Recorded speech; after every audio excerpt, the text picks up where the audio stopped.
Internet news with no filter. Welcome to News Sesh. Okay, so remember that TikTok influencer who thought she could bully a bakery into giving her free cupcakes for exposure? Yeah, that one. Well, turns out that backfired in ways she probably still has nightmares about. Today we're diving into the aftermath, how this small-town bakery turned an online attack into a massive win, how the influencer's apology made things even worse, and how this one situation completely exposed influencer entitlement online. So grab your coffee, maybe a croissant if you're feeling fancy, because we're going deep into this one. Let's rewind a bit for anyone who missed the original story. A TikTok influencer, we'll call her Samantha Rain, walked into a cute little bakery and asked for a free custom cake. In exchange, she said she'd promote them to her followers. Classic move. The bakery politely declined, saying they don't do free collabs. Totally fair. But instead of just buying the cake or leaving it there, Samantha went online and blasted them. She said, and I quote, "They were rude, unprofessional, and clearly don't understand influencer marketing. Ma'am, they sell pastries, not brand deals." Anyway, her video blew up, but not for the reason she expected. People instantly sided with the bakery. Comments were brutal, like, "Imagine bullying a small business for not giving you free cake." Brutal, but deserved. Now, the bakery could have gone full petty mode, but they didn't. They responded with a simple, classy post explaining their side. No insults, no name-dropping, just pure grace. "We appreciate influencers, but our small business runs on paying customers. We treat everyone equally, whether they have 5 followers or 5 million. So we recently had an influencer reach out to us and asked to do a collaboration, and we respectfully declined because it was not in our budget right now. Then she essentially tried to blackmail us by saying if we offered the food for free, she would then write a good review about us. I told her we'd think about it, but she still came in the next day.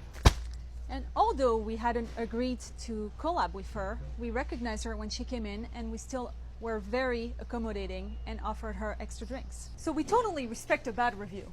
But what we don't like is lying and bullying. The first thing she said was that our pistachio was so faked.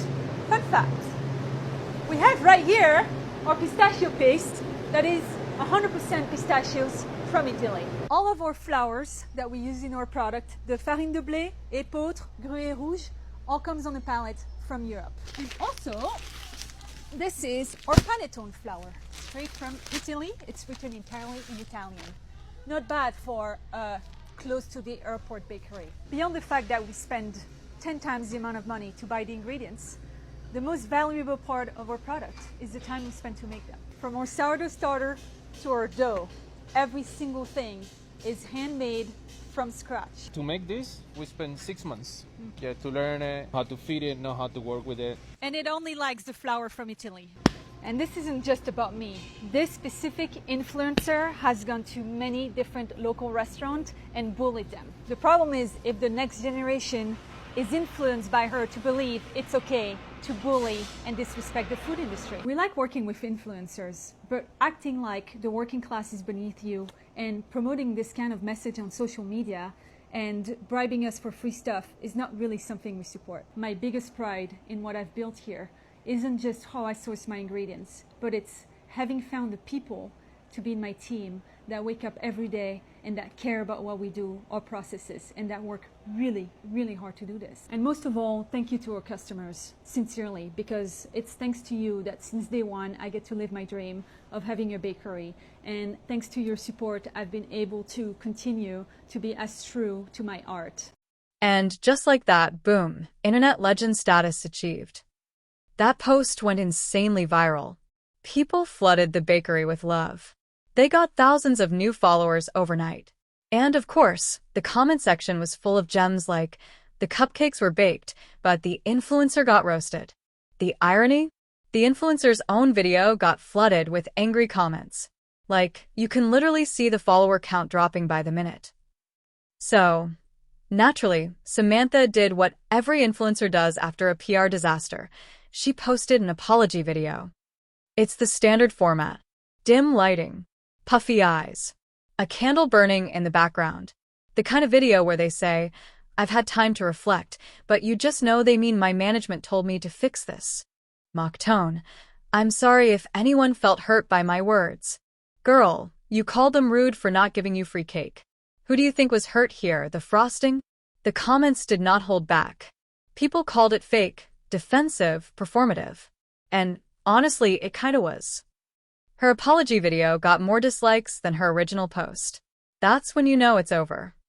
Meanwhile, the bakeries over here thriving. Their sales doubled. They literally sold out of pastries for weeks. People were driving in from out of town just to support them. They even posted thank you videos, showing long lines outside and a team working overtime just to keep up with demand. It's like the internet said, you mess with one bakery, you mess with all of us. And the best part? They didn't gloat. They stayed humble. They even donated a portion of their new profits to a local food bank. Absolute class act. I swear, this story is like the digital version of a feel-good movie. The good guys actually won, with sprinkles on top. But here's where it gets interesting. This wasn't just one bad influencer moment. It exposed a whole pattern online. We've seen influencers asking for free hotel stays, free haircuts, free tattoos, even free wedding photography. Like, imagine expecting someone to work for days so you can post a 15-second clip that says, "Thanks, bestie." There's a line between collaboration and exploitation, and a lot of creators seem to forget that. That's why the bakery story hit so hard. It wasn't about cake. It was about people being tired of entitled behavior hiding behind the word influencer. The public's like, you're not Oprah. Pay for your croissant. And honestly, the influencer marketing world is catching on. More brands are choosing genuine partnerships over big numbers. Authenticity sells now. So what happened to Samantha? Well, she took a break from TikTok for a few weeks, probably doing some serious image rehab, and came back rebranded. New vibe, new aesthetic, captions like, learning to be real again. You know, the usual. She even made a what I learned from my mistakes video, which was fine, but again, a little too curated. Like, you can't talk about humility with a soft filter and lo-fi background music. People moved on eventually, but her reputation never fully recovered. Her engagement's down, sponsors dropped her, and her comments are still full of pastry jokes. Mock reading comments. Girl, maybe apologize to the cupcakes too. Savage. The bakery, on the other hand, is thriving. They were even invited onto a morning show to talk about their viral fame. They've become sort of a symbol for small businesses everywhere. Their slogan now? Kindness is free. Pastries aren't. Iconic. It's such a refreshing ending. A small team standing up for themselves, staying kind, and still coming out on top. No drama, no cancel culture, just people rewarding decency for once. So, yeah, moral of the story? Don't bully small businesses. Don't demand free cake. And maybe, just maybe, treat people like humans, not content opportunities. Influencers need to remember, influence isn't about numbers. It's about impact. And this bakery? They made more of an impact with one post than Samantha did with her entire career. Anyway, that's it for today's video. If you enjoyed this breakdown, hit the like button, subscribe for more internet deep dives, and let me know in the comments, what's the most entitled influencer story you've seen lately? Thanks for watching, stay kind, and support your local bakery.